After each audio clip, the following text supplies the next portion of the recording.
In this guide, I'll show you how to fix high ping and lag in Valorant on PS5. So the first thing you want to do is press the start button on your controller, and we're going to go to settings.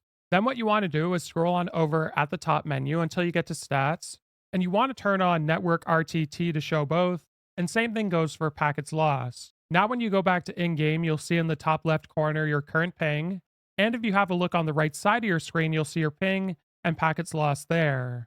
So if it's totally out of the normal as to what you normally get, the first thing I recommend you do is leave your match.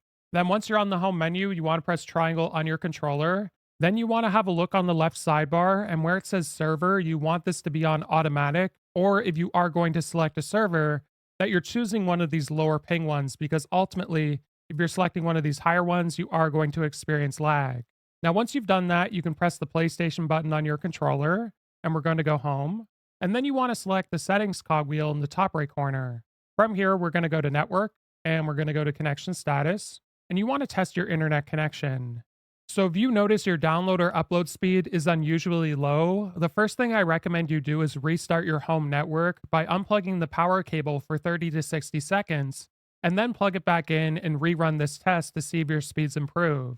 Another thing I recommend you do is use a wired connection, as it's always going to provide a more fast, stable internet for your connection. Now, I also recommend decreasing the number of devices using your home network because that'll improve your speed. But if none of that works, the next thing I recommend you do is go back and we're going to go to network settings, and then you want to go to set up internet connection. From here, one thing you could try is pressing the start or options button on your controller once you've highlighted your network, and you could try forgetting it and reconnecting to it. Sometimes that may help. As well as if you are using Wi Fi, go to Wi Fi frequency bands. And if your PlayStation is close to your router, I recommend you go with 5 gigahertz. Now, if your PS5 is far away from your router and you can't use a wired connection for whatever reason, go with 2.4 gigahertz. Now, press the starter options button again on your network, and we're going to go to advanced settings. And from here, if you scroll down, DNS settings will be on automatic by default. And something I recommend you try is to change it to manual.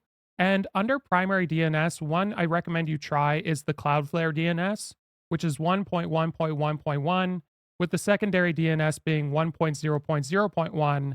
Then you want to press OK and test your internet connection to see if it's faster.